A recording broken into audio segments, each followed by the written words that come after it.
بسم اللہ الرحمن الرحیم۔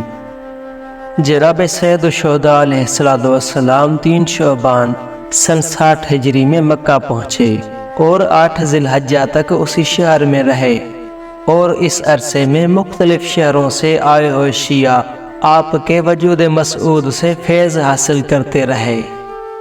جب ذی الحجہ کا مہینہ شروع ہوا تو حضرت نے احرام حج باندھا، اور چونکہ یزید نے اپنے ایک خفیہ گروہ کو حج کے بہانے بھیج رکھا تھا کہ آپ علیہ السلام کو گرفتار کر کے لے آئیں، آپ علیہ السلام نے احرام حج کو عمرہ میں تبدیل کر دیا اور عمرہ کے اعمال انجام دینے کے بعد عراق کی طرف عازم سفر ہوئے۔ مروی ہے کہ امام حسین علیہ السلام مکہ سے روانہ ہوتے وقت خطبہ کے ارادے سے کھڑے ہوئے اور فرمایا، تعریف اللہ کے لیے ہے، اور جو خدا چاہے وہی ہوتا ہے، طاقت اور قوت نہیں ہے مگر اللہ کی طرف سے۔ اللہ کا درود ہو اس کے پیغمبر صلی اللہ علیہ وآلہ وسلم پر۔ فرزند آدم علیہ السلام کے گلے میں موت ایسے ہے جیسے کسی دوشیزہ کے گلے میں گلوبند۔ میں اپنے گزشتگان کی زیارت کا اس قدر مشتاق ہوں جس قدر یعقوب علیہ السلام یوسف علیہ السلام کے دیدار کے مشتاق تھے۔ مجھے مقررہ مقتل تک پہنچنا ہے۔ گویا میں دیکھ رہا ہوں کہ نواویس کے مابین سرزمین کربلا پر بیابان کے بھیڑیے میرے جسم کے جوڑ جوڑ کو علیحدہ کر رہے ہیں، وہ اپنے خالی پیٹوں کو مجھ سے بھر رہے ہیں۔ انسان کے جو مقدر میں ہو وہ ہو کر رہتا ہے۔ ہم خاندان رسالت خدا کی رضا پر راضی ہیں اور اس کی طرف سے آنے والی مصیبت پر صبر کرتے ہیں، اور خدا ہمیں اس صبر کا بہترین صلہ عطا فرمائے گا۔ رسول خدا صلی اللہ علیہ وآلہ وسلم کے جسم کا ٹکڑا ان سے جدا نہیں ہوگا، اور حضرت القدس سب ان کے پاس ہوں گے تاکہ ان کی آنکھیں ان سے روشن ہوں اور ان سے کیا گیا وعدہ الہی سچ ثابت ہو، اور جو لقائے حق کی طلب میں خود کو تیار کیے ہوئے ہیں وہ ہمارے ساتھ روانہ ہو۔ صبح انشاءاللہ ہم کوچ کر جائیں گے۔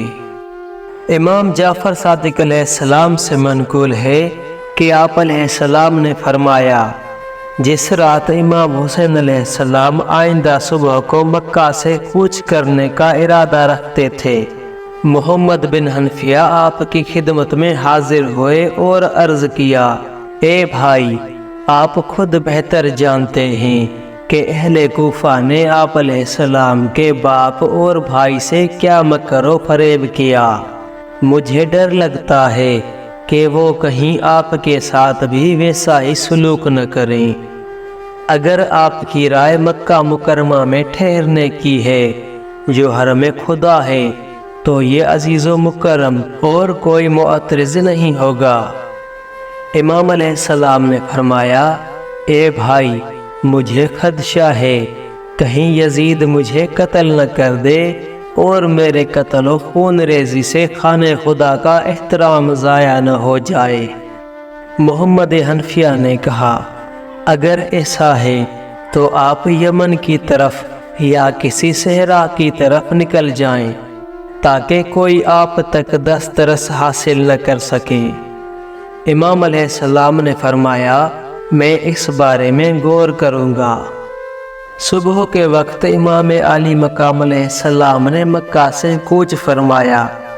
جب یہ خبر محمد حنفیہ کو ملی تو انہوں نے آ کر امام عالی مقام علیہ السلام کے ناکا کی مہار کو پکڑ لیا اور عرض کیا، آپ اتنی جلدی کیوں روانہ ہو رہے ہیں؟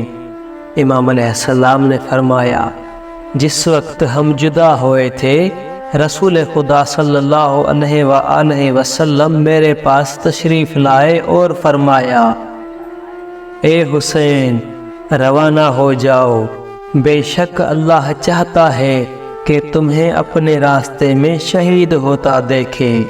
محمد حنفیہ نے کہا، انا للہ و انا الیہ راجعون۔ اگر آپ شہادت کے ارادے سے جا رہے ہیں تو ان عورتوں کو ساتھ کیوں لے جا رہے ہیں؟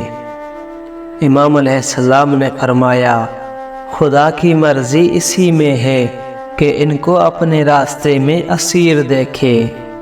آپ علیہ السلام نے یہ فرماتے ہوئے محمد بن حنفیہ سے الوداع کیا اور روانہ ہو گئے۔ معتبر روایات میں ہے کہ عبداللہ بن عباس، عبداللہ بن زبیر اور عبداللہ بن عمر بھی آپ کے سامنے حاضر ہوئے اور ہر کسی نے اصرار کے ساتھ آپ علیہ السلام کو عراق کی جانب روانہ ہونے سے منع کیا۔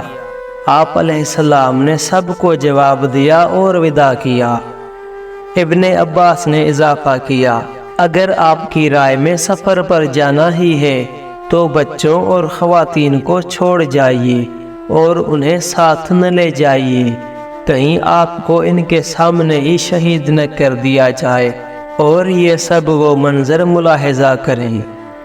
امام علیہ السلام نے یہ مشورہ قبول نہ کیا اور اپنے اہل بیت علیہ السلام کو اپنے ہمراہ کربلا لے گئے۔ دوسرے لوگوں نے بھی، مثلا فرزدق نامی شاعر نے آپ علیہ السلام کو کربلا روانہ ہونے سے منع کیا تھا، جو آپ علیہ السلام نے قبول نہ فرمایا اور عراق کی طرف روانہ ہو گئے۔ امام حسین علیہ السلام کی مکہ سے روانگی کے بعد جناب زینب سلام اللہ علیہ کے شوہر عبداللہ بن جعفر طیار نے اپنے دو بیٹوں اون اور محمد علیہ السلام کو ایک خط کے ہمراہ آپ علیہ السلام کے پیچھے بھیجا۔ اس خط میں تحریر تھا، میں آپ کو خدا کی قسم دیتا ہوں کہ آپ اس سفر سے باز آ جائیں، کیونکہ جس راستے پر آپ چل رہے ہیں یہ آپ کے لیے خطرناک ہے۔ ڈر ہے کہ کہیں آپ کو شہید نہ کر دیا جائے اور آپ کے اہل بیت بھی متاثر ہو۔ اگر آپ ہمارے درمیان سے چلے جائیں گے تو زمین کی روشنی ختم ہو جائے گی، کیونکہ آپ رہنوردوں کے لیے روشن چراغ اور مومنوں کے لیے پشت و پناہ ہے۔ جس راستے پر آپ جا رہے ہیں جلدی مت کریں، میں خود اس خط کے بعد آپ کی خدمت میں پہنچنے والا ہوں۔ یہ خط ارسال کرنے کے بعد جناب عبداللہ عمرو بن سعید یزید کی طرف سے حاکم مکہ کے پاس گئے اور اس سے کہا کہ امام علیہ السلام کے لیے ایک امان نامہ لکھ دو اور امام حسین علیہ السلام سے کہو کہ اس سفر سے واپس لوٹ آئیں۔ عمرو نے امام علیہ السلام کے لیے امان نامہ تحریر کر دیا اور صلہ رحمی، صلہ مودت، احسان اور حسن جوار کا وعدہ کیا اور لکھا کہ آپ واپس آ جائیں۔ اس نے یہ نامہ اپنے بھائی یحییٰ بن سعید کے ہاتھ روانہ کیا۔ جناب عبداللہ بن جعفر یحییٰ کے ہمراہ چلے اور یہ امان نامہ امام علیہ السلام تک پہنچایا اور اس سفر سے مراجعت پر اصرار کیا۔ امام علیہ السلام نے عمرو بن سعید کے نامہ کے جواب کے بعد فرمایا، میں نے رسول خدا صلی اللہ علیہ وآلہ وسلم کو خواب میں دیکھا ہے، انہوں نے مجھے حکم دیا ہے اور میں اس حکم کی تعمیل میں روانہ ہوا ہوں۔